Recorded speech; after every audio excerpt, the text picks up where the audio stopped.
Castel San Pietro è l'affaccio sopra la città di Verona, forse la terrazza più bella per vedere la città di Verona. È unita alla città da Ponte Pietra e poi tutto il centro della città si sviluppa al di là di questo ponte e Castel San Pietro è la collina che domina perciò il cuore della città. È il posto forse veramente più bello della città.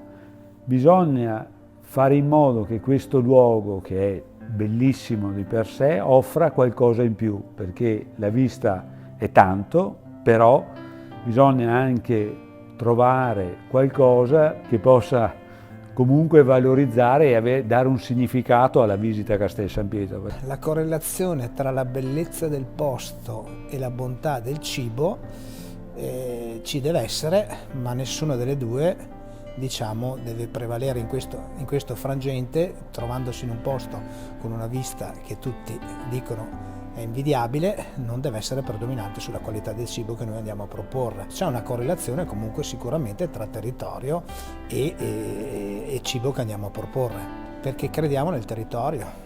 Fermamente. Verona è una città che è riconosciuta a livello turistico, non solo, è un polo enogastronomico, riconosciuto forse è la provincia più produttiva del mondo, d'Europa, insomma, però diciamo che noi crediamo nei prodotti che la terra ci può dare e siccome che ce li abbiamo, sentiamo di valorizzare questo.